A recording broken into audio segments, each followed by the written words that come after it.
Celui de Guy Fawkes, un catholique anglais de la fin du XVIe siècle, connu pour avoir protesté contre la politique intolérante du roi. Vous l'aurez compris, je parle des Anonymous, cette communauté d'anonymes qui se bat pour de nobles causes.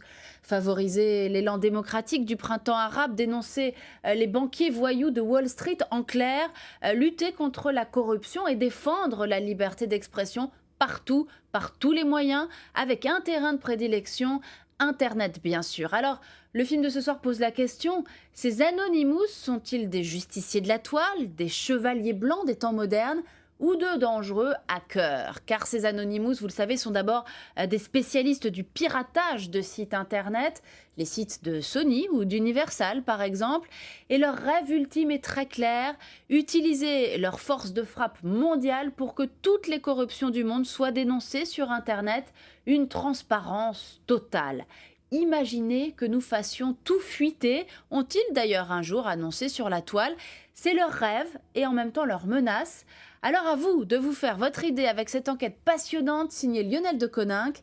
Enquête sur ces hommes et femmes de l'ombre au Brésil, aux États-Unis, en Asie et en France. Bon film et à très bientôt sur LCP.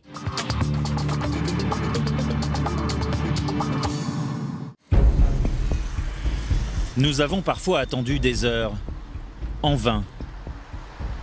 De rendez-vous manqués en fausses promesses d'interview, il nous a fallu plusieurs semaines pour établir des contacts, pour comprendre les codes, le langage des Anonymous.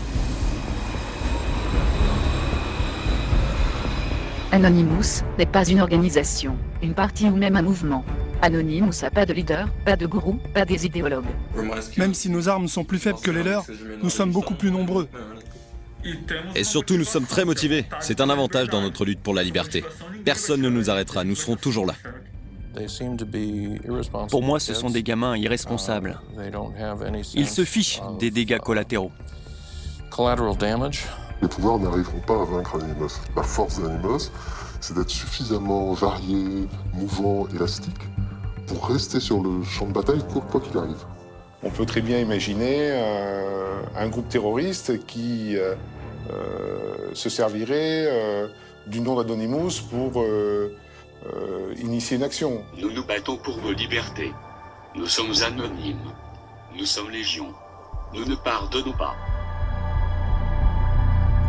Depuis quelques mois, ils sont partout. Ils bloquent des sites internet. Foule anonyme, ils manifestent dans les rues avec un slogan.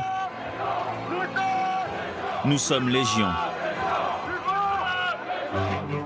Les Anonymous sont jeunes, disséminés partout dans le monde et ils communiquent entre eux via Internet sur des réseaux discrets, secrets même.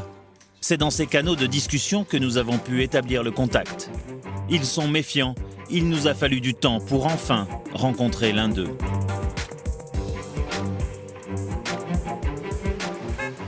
Après plusieurs mails, un premier rendez-vous nous est donné à Lille, dans un bar qui dispose d'une connexion Internet.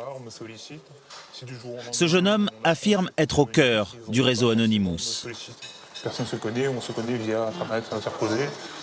On partage des convictions, on ne partage pas notre vie. Il se dit informaticien et développerait des logiciels. Il va nous expliquer comment bloquer un site Internet. C'est la spécialité des Anonymous, les attaques dites de déni de service. Très simples à mettre en œuvre, il suffit de télécharger un petit logiciel. Son nom, Loïc. Après, c'est un jeu d'enfant. Le principe est simple, c'est comme un sitting. C'est de multiplier les connexions sur un même site, mais de manière instantanée. On a 10 000 connexions qui se font en moins d'une seconde. Le serveur ne peut pas répondre, donc le site, c'est blackout total, il est HS. On n'aura plus de possibilité de s'y connecter. Et par contre, là, avec Loïc, chaque utilisateur envoie ainsi plusieurs centaines de messages sur le site ciblé. S'il y a plusieurs dizaines d'utilisateurs, le site sature et se bloque. Il suffit de taper le site web. Voilà. Un gros bouton vert, c'est très simple pour l'utilisateur, elle a qu'à cliquer dessus pour lancer l'attaque. Et donc là, qu'est-ce qui se passe? Là, il se passe des millions de connexions qui vont se faire dans un laps de temps de 10 à 20 minutes, ça dépend des connexions. Et en multipliant ce nombre d'utilisateurs de ce logiciel, on peut faire tomber un site web. On a eu les sites des Majors, de Sony, tous les Majors sont passés. Pas une semaine sans que les Anonymous ne bloquent des sites internet. Sites gouvernementaux ou commerciaux, nous avons essayé de contacter les entreprises victimes de ces attaques. Personne n'a voulu répondre sur les Anonymous ou sur les dégâts occasionnés. On ne souhaite pas s'exprimer sur ces trucs d'éthique au moins. En tout cas, notre directeur informatique ne voulait pas. Ah oui, parce que la plupart des gens qui me disent non, ils me disent non parce que pas par superstition. Par quoi? Par peur peut-être aussi qu'Anonymous, ça les énerve d'autant plus. Enfin, je veux dire, c'est un jeu du chat et de la souris, et si on se met devant, paf, on va s'en prendre plein la gueule, quoi.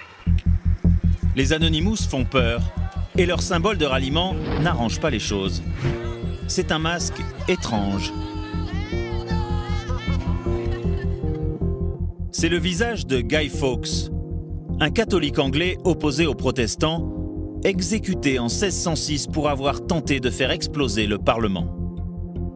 Une histoire qui inspire le film V pour Vendetta, un héros anonyme qui se bat contre un gouvernement injuste et sanguinaire. Et c'est bien ce symbole que les Anonymous ont voulu s'approprier. Mais quels sont les combats dont ils se réclament aujourd'hui? Pour le savoir, il faut remonter un peu le cours de l'histoire d'Internet. Nous sommes au cœur de Paris. Dans ce bâtiment ultra sécurisé se cache un data center. Sur 5 étages, 6000 m² de serveurs informatiques. Ici, on stocke toutes les données de grandes entreprises françaises comme des banques ou des grands magasins. Benjamin Bayard est un des précurseurs français de l'Internet. Tout ce que vous voyez, ce sont plein d'opérateurs différents. Un data center comme ça, c'est l'alimentation d'une ville moyenne. Cet expert en télécommunications nous rappelle comment est né le réseau mondial. Ils sont venus très très tard. L'armée américaine avait commandé une étude pour fabriquer un réseau militaire indestructible, y compris en cas de guerre nucléaire. On leur a livré les plans, il se trouve que c'était les plans d'Internet et que ça répond à cet objectif-là. C'est indestructible. Par contre, Internet répond à un deuxième objectif qui n'était pas demandé par les militaires, c'est incontrôlable. Parce que c'est indestructible, c'est incontrôlable. Puisque vous ne pouvez pas l'éteindre, vous ne pouvez pas empêcher les gens de s'en servir, vous ne pouvez pas contrôler ce qui se passe dessus. Les militaires abandonnent le projet, mais il est récupéré par des universitaires qui veulent échanger des informations. Et en 1983, c'est la naissance d'Internet. Pour en retrouver les créateurs, il faut partir aux États-Unis, en Californie. Direction la Silicon Valley, à côté de San Francisco. Les géants de l'Internet sont tous basés ici. Parmi ces sociétés aux chiffres d'affaires vertigineux, une organisation à but non lucratif, l'Internet System Consortium. Et voici Paul Vixie, l'un des pères de l'Internet moderne. Comme vous pouvez le voir, j'avais beaucoup de cheveux à l'époque. Je devais avoir 27 ans. Pionnier d'Internet, Paul Vixie est nostalgique des débuts. Car pour lui, aujourd'hui, le net, c'est surtout ça. Un gigantesque supermarché. On s'est, selon lui, bien éloigné de l'idée de départ. Au début, le réseau servait surtout aux chercheurs universitaires. Ils pouvaient s'échanger des fichiers et des emails entre chercheurs. N'importe qui pouvait le faire, et on s'échangeait tout entre particuliers, d'ordinateur à ordinateur.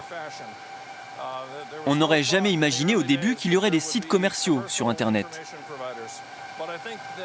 Ceux qui se connectent à Internet doivent pouvoir partager n'importe quel fichier avec n'importe qui. C'est ça l'esprit d'Internet. Internet devait donc être l'endroit où l'on pouvait tout dire, tout faire, échanger librement des fichiers ou des idées. À la fin des années 90, vont naître alors aux États-Unis des sites où la liberté d'expression est totale. L'un d'eux se nomme 4chan, un site qui a pour seule philosophie de n'avoir aucune limite. Certains l'appellent même l'anus d'Internet. Cet Américain fait partie des Anonymous depuis les débuts du mouvement. Et pour lui, 4chan, c'est l'ancêtre des Anonymous.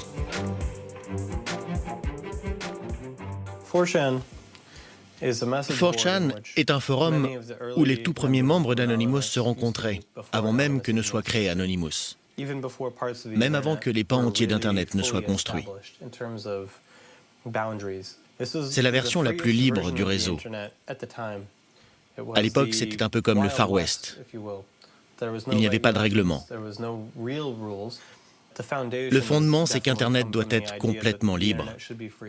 Vous devriez pouvoir écrire ce que vous voulez, même si c'est diffamatoire, même si c'est raciste, même si c'est sexiste, même si c'est quelque chose que la plupart des gens trouvent inacceptable. Sur 4chan, personne n'a d'identité. L'anonymat permet de tout faire et surtout de tout dire.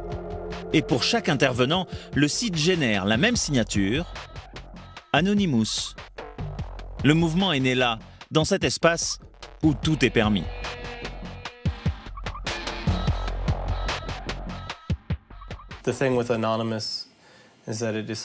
Le truc avec les Anonymous, c'est qu'ils ont décidé qu'ils n'oublieraient pas, qu'ils n'abandonneraient pas le combat pour garder ce que le cœur d'Internet doit être, c'est-à-dire l'Internet libre.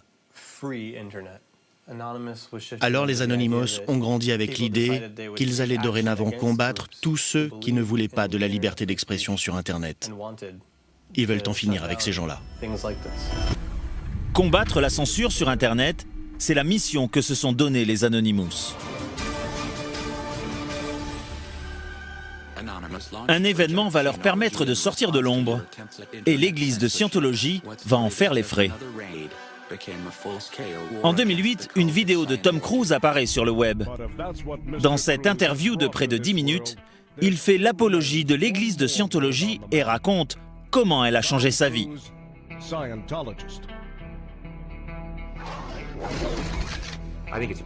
Je pense que c'est un privilège d'être scientologue et c'est une chose qui se mérite. Parce qu'un scientologue agit. Il ou elle a la possibilité de créer une nouvelle réalité et de meilleures conditions de vie. À l'époque, la Scientologie aurait voulu faire retirer l'interview d'Internet. Mais les Anonymous voient dans cette tentative une volonté de censure insupportable. C'est une vidéo qui a fuité et dans laquelle Tom Cruise décrit les philosophies et les concepts internes de l'église de Scientologie.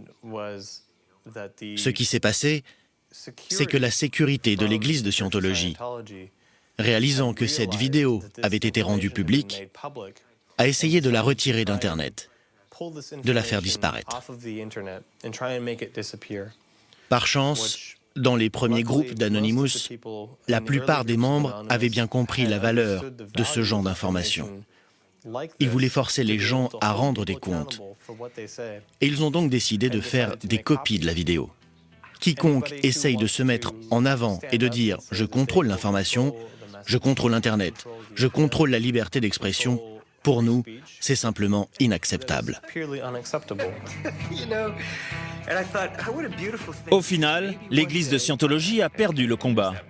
Diffusée sur des dizaines de sites par les Anonymous, la vidéo de Tom Cruise est aujourd'hui toujours disponible sur Internet.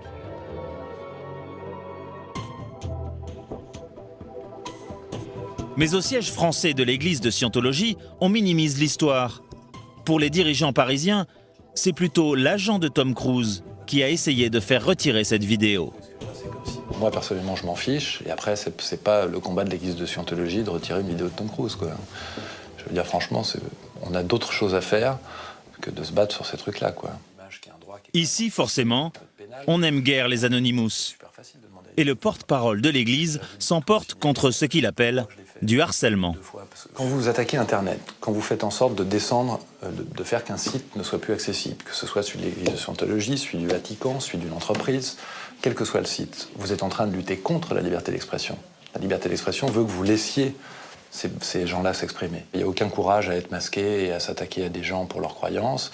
Il n'y a pas plus de courage. Pour moi, c'est les choses auxquelles on peut comparer. Il y a le Ku Klux Klan. C'est le même type de non-courage. Vous voyez ce que je veux dire? On est en groupe, on est masqué, on se sent fort, on s'attaque à une personne qui est noire. Et on est en groupe, on est masqué, on se sent fort, on s'attaque à un scientologue. C'est pareil. Des années plus tard, Tom Cruise montrera qu'il n'est pas rancunier. Donnez-moi un autographe, s'il vous plaît. S'il vous plaît, un autographe. Allez, Monsieur Cruz. Monsieur Cruz.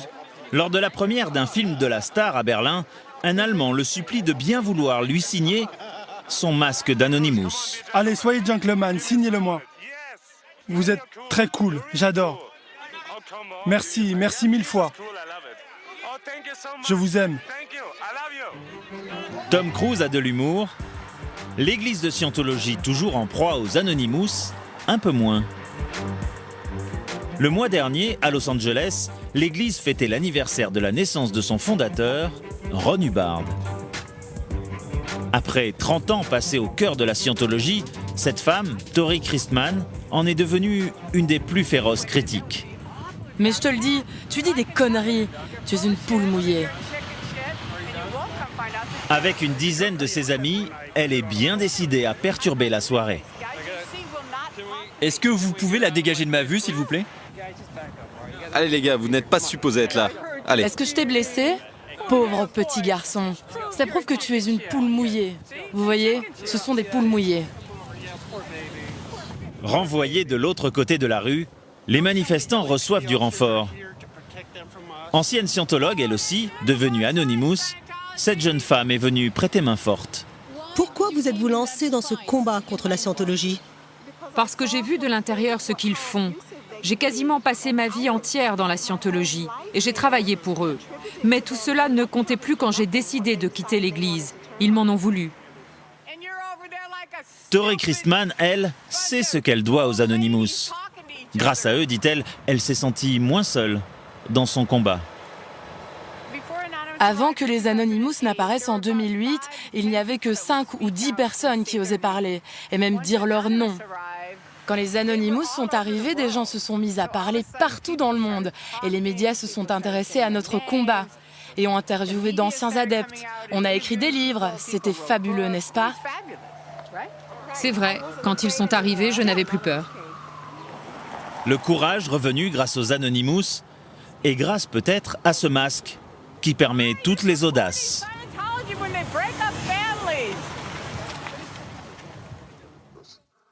Cet homme est un ancien Anonymous.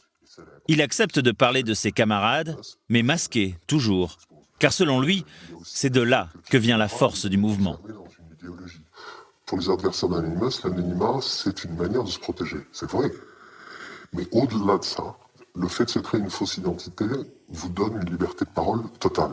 Et cette expérience-là de la liberté de parole totale, dans un monde qui est très censuré, est une expérience très forte. Et ça fait de l'anonymat pas seulement un moyen de protection, mais aussi un moyen de s'exprimer autrement, de ne plus avoir peur de la manière dont on va être jugé par ce qu'on a dit, telle ou telle chose. Ça donne du courage et ça donne de la liberté. Fort de ses premiers succès, les Anonymous vont alors se lancer dans d'autres combats.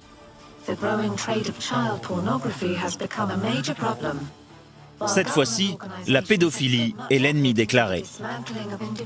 Depuis quelques années, les Anonymous tractent ainsi les pervers sexuels sur Internet. Tout commence en 2007. Dans un forum de discussion, un internaute décide de se faire passer pour une adolescente. Le but, inviter les éventuels pédophiles à se dévoiler. Et ça marche. Cet homme, un Canadien de 53 ans, engage la conversation. Conservé par les Anonymous, voici les captures d'écran de cette discussion. J'aime les hommes plus âgés.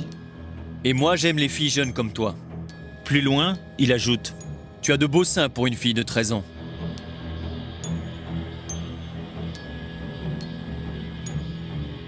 Je te montrerai bien mon sexe, mais mon fils vient de rentrer de l'école.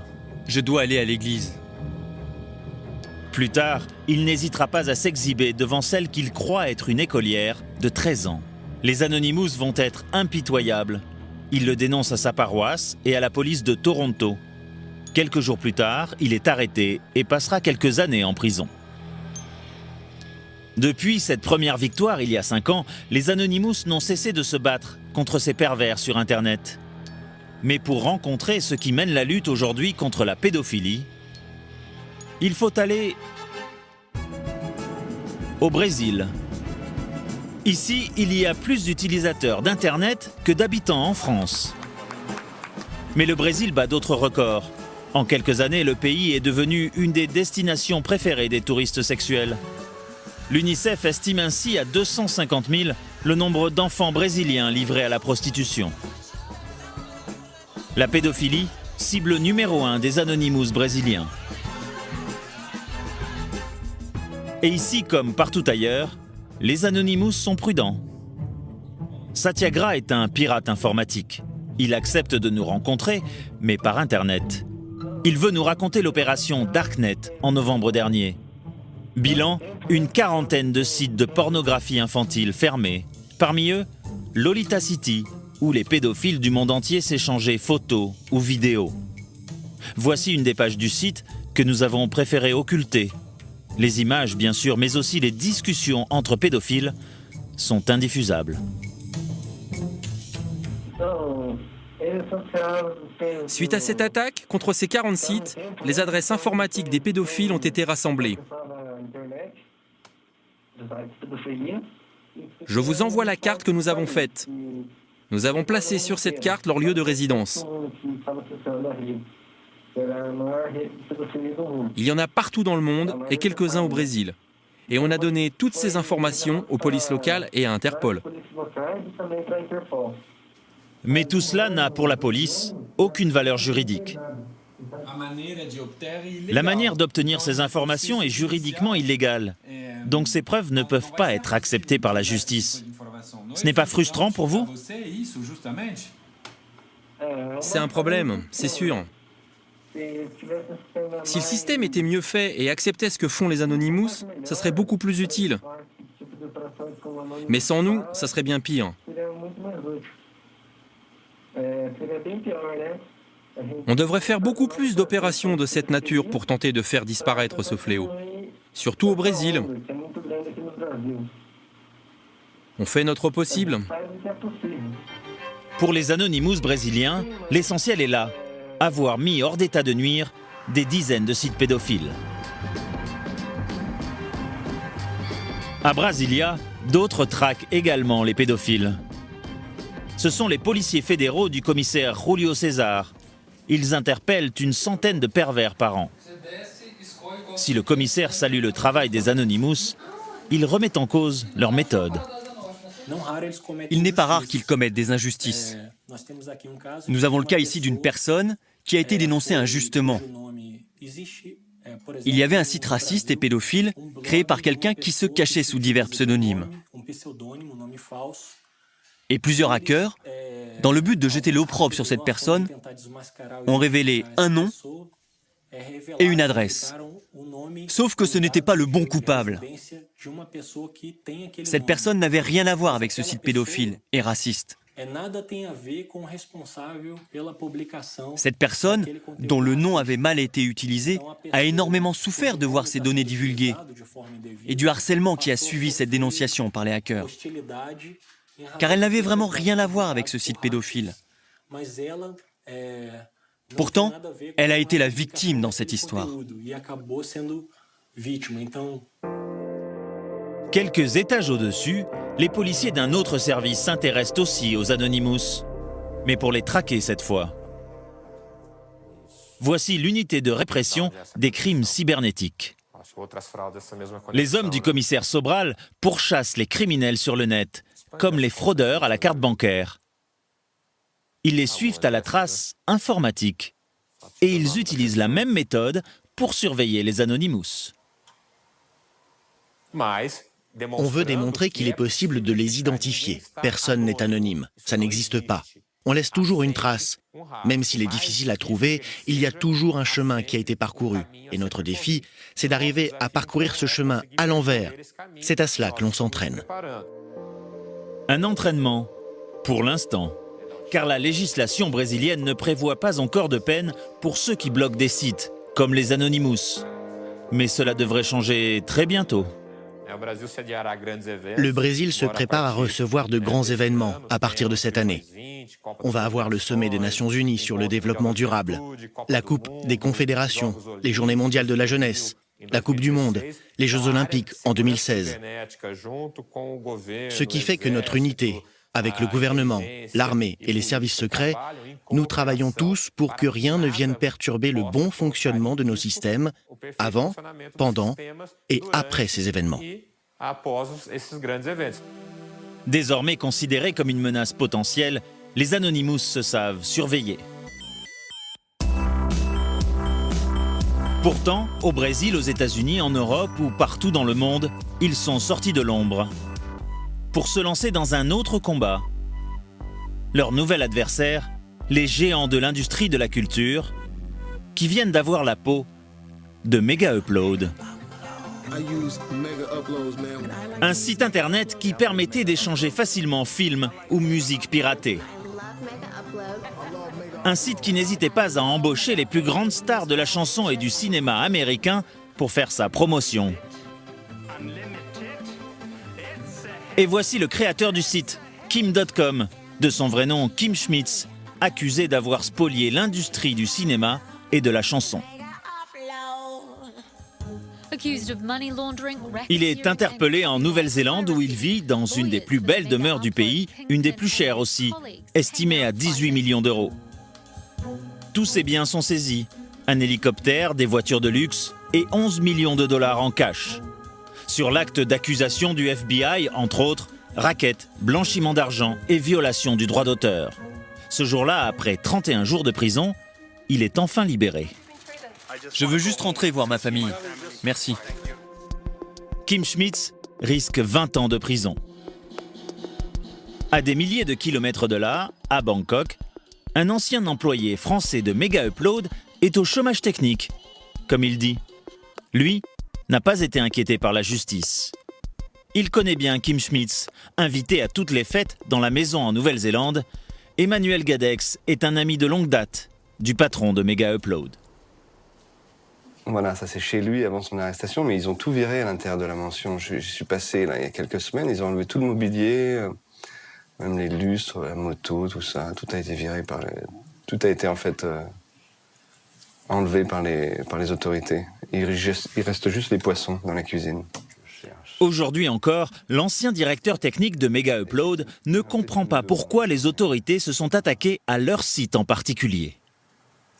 Il y a des dizaines, peut-être même des centaines de sites qui offrent ce genre de service d'hébergement. Il n'y a rien de spécial à offrir de l'hébergement sur Internet. Tout le monde en a besoin, tout le monde a besoin d'échanger des fichiers, des données, des films, des vidéos, tout quoi. Alors, pourquoi selon vous s'être attaqué d'abord à Mega Upload ? Parce que c'était le plus gros, et puis parce que la nature de son dirigeant, Kim.com, est quelqu'un d'assez flamboyant, c'était la victime parfaite, délit de sale gueule, c'était génial pour les autorités. Kim Schmitz, le fanfaron, qui devient ce jour-là le champion du monde d'un célèbre jeu vidéo. Kim Schmitz qui a peut-être manqué de discrétion aux yeux de l'industrie du cinéma. Les dirigeants de MegaUpload.com sont accusés d'avoir soustrait plus de 500 millions de dollars de manque à gagner à l'industrie culturelle, notamment à Hollywood.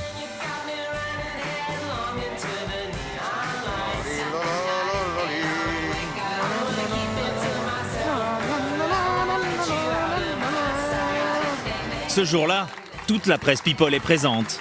Une des actrices de la série Desperate Housewives et son mari sont tout sourire. Ils inaugurent sur les célèbres trottoirs de la ville du cinéma 2 étoiles à leur nom.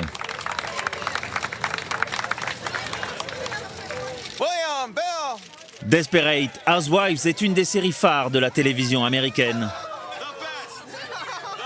Un succès planétaire qui en fait aussi une des séries les plus téléchargées illégalement.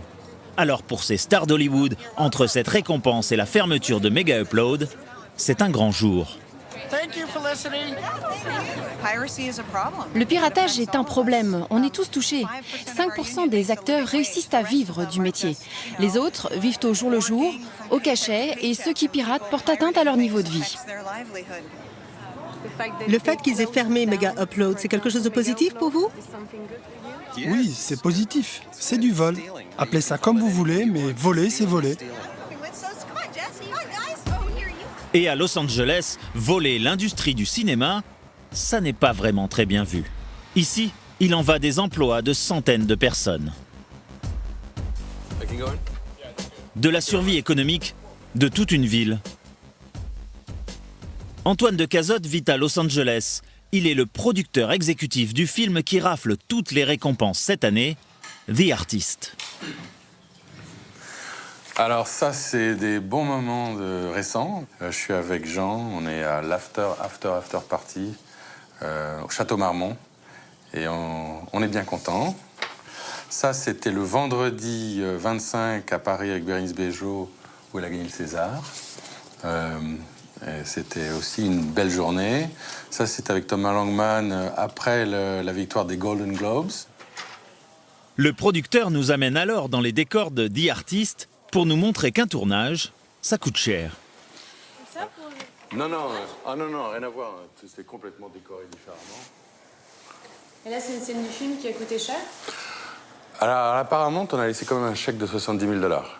Mais c'est juste pour la Paramount. On n'a pas, là-dessus, il n'y a pas l'électricité, il n'y a pas le grip, la machinerie, il n'y a pas la consommation d'électricité, il n'y a pas les ouvriers, il n'y a pas les repas, il n'y a pas l'essence, il n'y a pas le parking. Et c'est juste 3 jours ici, 70 000 $. Bien sûr, les lampadaires électriques comme on voit maintenant, il n'y en avait pas. Bien sûr, le feu rouge n'existait pas. Donc on reconstitue la ville à l'époque où le film se passe. Et ça coûte cher, forcément. Eh bien, tout coûte cher. Vous voyez le nombre de personnels qui sont occupés à organiser les décors. Les salaires de ces gens-là tournent autour de 17 $ de l'heure, quand c'est pas 30. Je pense qu'on a dû dépenser facilement 300 000 $ en décor ici. Au final, budget du film, 15 millions de $. Des montants vertigineux qui justifient pleinement qu'on protège l'industrie, selon les professionnels du 7e art. Alors, dans la ville du cinéma, dès que l'on évoque l'affaire Mega Upload devant un syndicat de producteurs, les sourires illuminent les visages.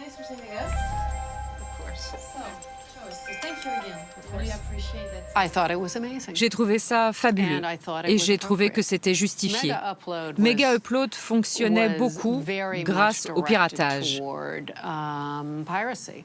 Uniquement aux États-Unis, le téléchargement nous fait perdre 370 emplois par an. Des dizaines de millions de dollars en manque à gagner au profit de ceux qui travaillent dans l'industrie et entre 2 et 3 millions de dollars en impôts non perçus. En France, environ 10 millions d'internautes utilisaient régulièrement Mega Upload. Alors, à la fermeture du site, les habitués du téléchargement illégal ont donc dû trouver d'autres sources d'approvisionnement pour leurs films et séries préférées. Comme ce jeune homme que nous avons rencontré un soir à Paris. Il se fait appeler Ismaël, il est fonctionnaire et il ne veut surtout pas être reconnu. Je vais sur Mega Upload. Mais Mega Upload est fermé. Le truc, c'est que, bon, ils ont fermé Mega Upload, mais comme vous le voyez, par exemple, ce site, lui, il est encore actif. Mais il y en a des tas d'autres. Ça m'a un peu choqué. Disons que l'affaire Mega Upload démontre que si un pays décide de fermer un site, il peut le faire. D'autres ont aussi été choqués par la fermeture de Mega Upload. Les Anonymous, ils y ont même vu une déclaration de guerre. Fermeture de Mega Upload. Anonymous lance une vaste attaque des DOS sans représailles. Les sites d'Universal, de la Warner, du syndicat des producteurs sont neutralisés pendant quelques heures. Adopi, la haute autorité qui lutte contre le téléchargement illégal en France, a aussi été attaquée. Les Anonymous entendent ainsi venger ceux qui piratent films et musiques et qui se font prendre. Dorénavant, avec Adopi, après 2 avertissements, l'internaute peut se retrouver en justice. Voyez-vous, il y a eu 865 000 premières recommandations qui ont été adressées, je parle des chiffres de février, 75 000 secondes recommandations et 220 dossiers qui en sont à la 3e phase. Vous voyez cet effet un peu entonnoir. 221 personnes sur toute la France par rapport à l'usage que font certains d'Internet, ça semble assez peu. Alors il faut dire aussi une chose, c'est que ça n'est pas le but de la Commission de protection des droits que de s'inscrire dans un processus répressif, contrairement à ce qu'on a laissé entendre à une époque. Et cette pédagogie qui a été développée se poursuit et justifie le peu de dossiers qui ont été mis en 3e phase. Malgré ses 13 millions d'euros annuels de budget, la présidente l'avoue elle-même, la haute autorité essaye surtout de faire peur et d'éduquer. Mais sur Internet, en quelques clics, on trouve des petits logiciels qui permettent de contourner aisément la surveillance d'Adopi.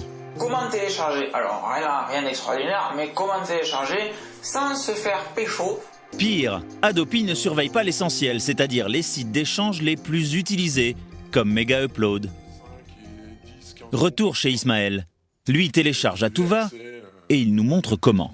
À tous les contenus, j'ai téléchargé illégalement une série américaine qui se passe à la Nouvelle-Orléans. Dans cette série, je découvre un groupe, ça s'appelle Trombone Shorty. Je trouve très bien, donc je me suis dit, je vais le télécharger. Donc je suis allé sur un site qui s'appelle... Vous avez un lien vers le site équivalent Megaupload, où est stocké le disque en question. On vous sollicite tout de suite pour un abonnement premium de 1 mois, 75 jours, 180, etc. Si on a un compte non premium, ça dure un petit peu plus longtemps. Après, bon voilà, il y a des petits dispositifs. Vous payez quand même quelque chose, là? Là, je paye rien du tout, là. Je télécharge. Voilà, dans une vingtaine de minutes, une quinzaine de minutes, j'aurai le disque. Ce que vous venez de faire, c'est légal? C'est illégal? C'est illégal. Combien il y a de pourcentage de chances qu'Adopi vous attrape là maintenant de ça? 0. Pourquoi? Parce que c'est un système qui n'est pas surveillé, qui n'est pas dans le périmètre d'Adopi. Adopi surveille les échanges de particulier à particulier. Ça, en fait, c'est un site qui est un serveur qui héberge dans un paradis numérique, comme il existe des paradis fiscaux, tout un tas de fichiers. Ismaël télécharge surtout de la musique, plusieurs albums par semaine. Mais pour lui, ce n'est pas du vol. C'est la société qui ne s'est pas adaptée à Internet. Moi, j'ai pas l'impression du tout d'être un rebelle. J'ai plutôt l'impression d'être normal. Et moi, de mon point de vue, c'est plutôt la législation qui est déviante. Le problème des systèmes répressifs contre le téléchargement, c'est de bloquer ou de brider ce plaisir, parce que c'en est un, de pouvoir partager nos découvertes. Je considère que brider mon droit au partage, c'est une atteinte à ma liberté. Trombone Shorty, il est là. Mais qu'en disent les artistes victimes du téléchargement? Tous affirment accuser une perte de revenus. 3, 4. Un groupe de rock parisien en a même fait une chanson. T'as ça sous le nez, t'as qu'à remplir ton panier. T'es frustré d'avoir jamais volé une orange. Avec les MP3, tu te venges. Ce petit groupe indépendant, les Rois de la Suède, milite pour sa survie. T'es forgé une religion. Si je partage, je suis bon. Émulé, grand. Dans leurs clips, ils se font entièrement dépouiller par des sites de téléchargement illégal, comme Pirate Bay ou eMule. Au nom, dit la chanson, de la liberté de voler.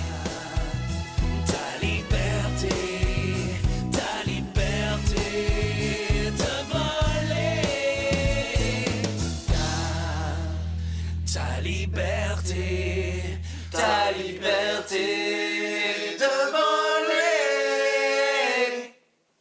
Vous vous sentez vraiment pillé, vous, parce que là, dans votre clip, on vous voit être dénudé par Pirate Bay. Déjà, premièrement, quand t'as vu le clip, tu en pensais quoi? Je veux dire, à la fin, quand on est nu, tu pensais... Couper ce passage-là, en fait. Juste pour savoir. Voilà, c'est un des seuls trucs sur lesquels on est prêt à revenir sur ce clip, c'est qu'effectivement, on n'était pas en grande forme physique et on s'est rendu compte qu'on aurait pu donner une meilleure image de la lutte anti-téléchargement. C'est assez rigolo de voir le petit argumentaire en fait, que les gens se sont montés en fait, au fur et à mesure. Ils sont bâtis une sorte de petite religion, c'est ce qu'on dit dans la chanson, c'est voilà, si je partage, j'ai pas à être inquiété parce que c'est juste du partage et que je ne prends rien en fait. Alors ils veulent pas voir le vol de propriété intellectuelle, ils veulent pas reconnaître le droit d'auteur. Il y a vraiment un truc pseudo-libertaire où vraiment il faut tout casser. Mais en fait, il faut juste tout casser sur Internet. En fait, quand on analyse bien le truc, c'est qu'en fait, voilà, ils sont prêts à faire la révolution sur Internet, mais dans la vie de tous les jours. Alors là, si ça vient les toucher eux, faut pas qu'on leur prenne leur ordinateur ou quoi, sinon c'est foutu. Quoi. En fait, je pense que cet argument de culture gratuite pour tous, je voudrais que ceux qui en parlent, qui disent il faut faire ça, je voudrais qu'ils essaient d'en vivre avant.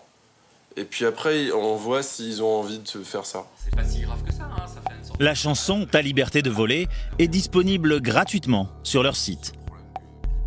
Musique, films, on peut quasiment tout télécharger aujourd'hui, légalement ou illégalement. Un homme se bat contre le vol sur Internet. Voilà. Il est président de la Gaumont, mais aussi président de l'association de lutte contre la piraterie audiovisuelle, l'ALPA, que tout le monde connaît pour ce petit film. Diffusé en boucle il y a quelques années dans les salles et sur les DVD, ce clip vidéo résume bien sa pensée. Le téléchargement illégal, c'est du vol, et selon lui, Internet ne peut pas être une zone de non-droit. L'humanité se fonde d'abord sur des valeurs. Les philosophes grecs, les Lumières, les philosophes modernes. Et qu'une technologie ne change pas les valeurs. Que ce qui les appelle partage, j'ai le regret de dire que c'est du vol. On partage quelque chose qui vous appartient. C'est plus agréable de télécharger gratuitement. Oui. Bah écoutez, on est tous d'accord. C'est plus agréable d'avoir une voiture gratuite. Leur concept juridique de propriété, d'identité ne s'applique pas à nous. Rejoignez-nous. Aidez-nous à défendre notre maison, l'Internet. Deux discours inconciliables. Pour les Anonymous, empêcher le téléchargement illégal, c'est aussi empêcher la libre circulation des idées, de la culture. Et quand le monde réel cherche à réglementer Internet, les Anonymous repartent en guerre. L'ACTA, voici le nouvel ennemi des Anonymous et internautes du monde entier. Car cet accord commercial anti-contrefaçon prévoit aussi un contrôle renforcé sur Internet. Aujourd'hui, à cause de l'ACTA, Internet va commencer à être censuré. Et c'est dommage. On n'a pas tellement envie d'être fiché. On a le droit d'avoir une vie privée, on a le droit d'être anonyme sur Internet. Négocié dans le plus grand secret pendant 3 ans, l'ACTA devrait être bientôt voté au Parlement européen. Et chez les partisans de ce que l'on appelle l'Internet libre, la lutte s'organise. Ces jeunes activistes se battent pour protéger la liberté sur le net qu'ils estiment menacée. Ici, on décortique le texte du traité, article après article. C'est, je crois, 23 pages d'un jargon juridique particulièrement compliqué, parfois particulièrement vague. Pour Jérémy Zimmerman, ce texte est une vraie menace pour la liberté d'expression. Avec les sanctions pénales qui pèsent sur tous les acteurs de l'Internet, on leur met un flingue sur la tempe en disant « Hey, monsieur Orange, monsieur Google ou monsieur n'importe qui », soit on t'amène devant les tribunaux et on va te flinguer pour complicité d'infraction à une échelle commerciale, soit tu vas être bien gentil et tu vas coopérer avec nous. Et quand on va te demander de couper l'accès à lui, ou d'enlever tel site de l'Internet ou de le rendre inaccessible à tes utilisateurs, tu vas être gentil, mais tu vas le faire le petit doigt sur la couture du pantalon. Et c'est ça, le but de l'ACTA, c'est littéralement de privatiser la répression sur Internet. C'est quelque chose de complètement intolérable. Pour ces activistes, nous sommes tous concernés. L'ACTA transformerait les opérateurs qui vous fournissent Internet chez vous en police privée. Ces mesures, ces sanctions pénales, ne vont pas vous concerner vous directement, mais utilisées comme une menace sur votre fournisseur d'accès, elles vont peut-être forcer votre fournisseur d'accès à vous couper l'accès à tel ou tel site, à vous réduire le débit ou à prendre quelques mesures répressives. Maintenant, il faut se faire entendre là où tout va se décider. À Bruxelles. Au Parlement européen, c'est l'agitation. 3 jours de débats et de réunions, les commissions mettent la dernière touche au traité. Pour l'occasion, les activistes de toute l'Europe se sont donné rendez-vous au Parlement. Voici leur camp de base, dans un recoin de la cafétéria, avec les moyens du bord. Il y a Géraldine qui vient du Mexique, Mike qui vient de Pologne. Il y a Marcus qui vient juste de partir et qui, lui, est en Allemagne. On est interconnectés par des dizaines de canaux de communication. Mais l'idée, c'est voilà, de pouvoir venir physiquement faire quelque chose ensemble dans le Parlement européen. Et le militant va profiter d'une conférence de presse avec les commissaires rapporteurs de l'ACTA pour passer à l'action. Jérémy Zimmerman pense que le texte est trop flou, qu'il laisse trop de place à d'éventuelles interprétations liberticides. S'il y a tant de différentes interprétations du texte avec ACTA, est-ce que le flou dans la rédaction même du traité ne mérite pas qu'on le rejette, au moins pour cette raison? Je suis d'accord avec vous. Nous essayons de réparer certaines parties du texte qui sont vagues. Il y a des problèmes importants dont nous devons débattre et nous essaierons de tirer cela au clair dans les mois qui suivent. Attendez, je vais juste l'attraper. Il faut que j'arrive à le rencontrer dans les jours qui viennent, pardon. L'internaute veut approcher le rapporteur européen de l'ACTA et obtenir un rendez-vous. Il veut lui exposer en tête-à-tête ses arguments contre le traité.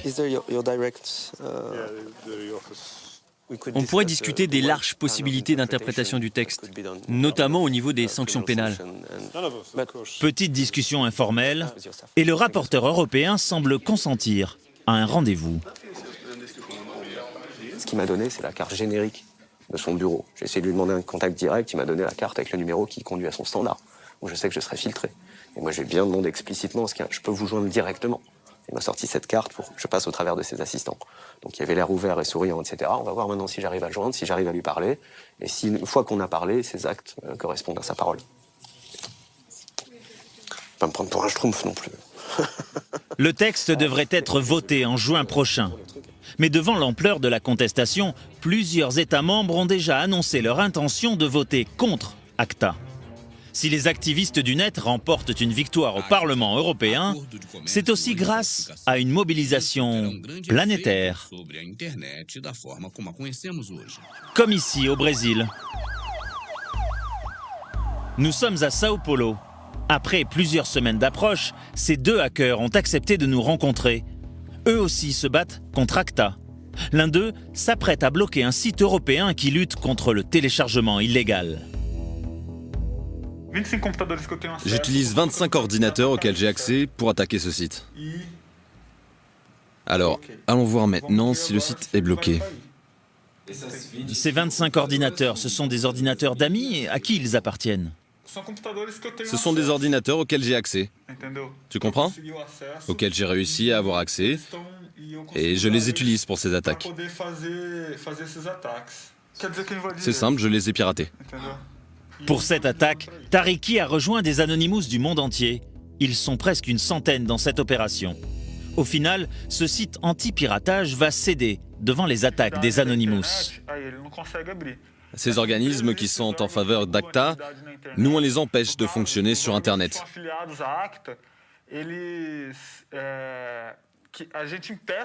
On empêche que leur site soit accessible. On ne provoque pas de dégâts physiques. Ils ne perdent pas d'argent. C'est juste qu'il est impossible d'accéder à ce site. D'une opération à l'autre. Depuis plusieurs mois, tous les Anonymous de la planète ont un nouvel ennemi. Le régime syrien. Même ici au Brésil. Les deux hackers sont en première ligne dans cette bataille sur le net. Nous avons réussi à nous introduire dans le site du ministère de la Défense syrien et nous avons modifié la page d'accueil.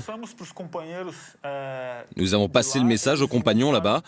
Ils se sont chargés d'écrire le texte en arabe et nous l'avons mis sur la page. Pendant 2 à 3 heures, les personnes qui voulaient accéder à ce site ne voyaient que cette page, celle que nous, les Anonymous, avions modifiée. C'est notre façon de protester. Une action symbolique parmi tant d'autres pour soutenir la résistance syrienne grâce à Internet. Donc là, c'est une vidéo de 5 minutes qui montre des manifestants sur lesquels on tire à balles réelles lors d'une manifestation. Lui n'est pas un Anonymous. Il fait partie d'un autre groupe d'activistes du net, les Télécomics. Pas de masque, mais pas d'identité pour autant. Ce jeune homme se fait appeler Hawkin. Là, c'est un compte Twitter qu'on suit, d'un Syrien donc. Là, il vient de signaler qu'il y a une explosion à Barzeh, au sein de Damas. Depuis 1 an, ce hacker passe tout son temps libre à se battre sur le net contre les services de sécurité syriens. Le gouvernement de Bachar el-Assad utilise des outils de surveillance et d'enregistrement d'activités sur Internet pour pouvoir suivre ce que font les activistes, cartographier les réseaux, trouver qui est en contact avec qui, arrêter ces personnes-là, les torturer pour agrandir leur liste de gens à arrêter, etc. Alors il travaille jour et nuit pour sécuriser l'accès à Internet des opposants syriens. Nous, ce qu'on essaie de faire, c'est de leur donner des bonnes pratiques, de leur fournir des outils, leur fournir des compétences pour qu'ils puissent utiliser Internet de manière un peu plus sécurisée. Toujours pour communiquer entre eux, pour pouvoir s'organiser et pour pouvoir après réussir à faire sortir des messages sans forcément mettre leur vie inutilement en danger. Ainsi, Hawkin et ses amis ont-ils créé TBS, Telecomics Broadcasting System, Vidéo amateur tournée avec du smartphone. Un site internet devenu le principal relais des images tournées chaque jour par la résistance syrienne. À la pointe de l'aide aux révolutions arabes, les activistes du net ont acquis à force un poids politique dans le monde réel.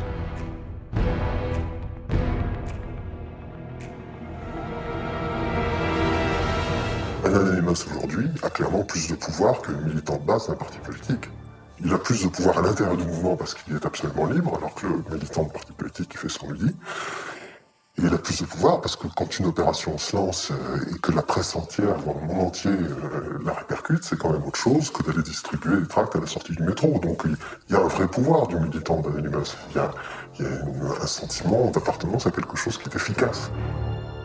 Et ce nouveau pouvoir est forcément observé de très près par les gouvernements du monde entier.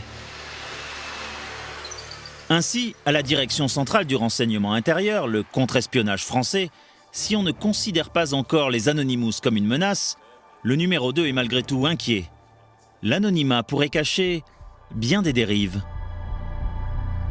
On peut très bien imaginer un groupe terroriste qui se servirait du nom d'Anonymous pour initier une action. Quand je dis ça, on peut l'imaginer, mais on ne l'a jamais constaté, on ne l'a jamais vu. Donc en ce sens-là, pour nous, c'est nécessaire d'avoir une vigilance absolue pour être certain que derrière ce masque d'Anonymous ne se cachent pas d'autres personnes ou d'autres groupes qui auraient des objectifs, je dirais, moins ponctuels que ceux que développe Anonymous. Dorénavant, toutes les polices du monde infiltrent le net, comme jamais. Ces derniers mois, en France, en Europe, en Amérique latine, aux États-Unis, près d'une centaine d'Anonymous ont été arrêtés, comme ici en Espagne. Mais il en faudra beaucoup plus pour impressionner ceux qui se disent légion. Et c'est par un nouveau défi qu'ils répondent. Depuis quelques mois circule sur le net une vidéo inquiétante. Un appel à révéler toutes les malversations du monde. Imagine we purchase a USB drive. Imagine we take it to our workplace is. Imagine we pretend we have to work late hours. Imagine we accumulate all sorts of evidences about illegal deeds. Ces preuves supposées de la corruption du monde, les Anonymous veulent les mettre en ligne. La date est déjà connue, le 21 décembre 2012 à 11h11.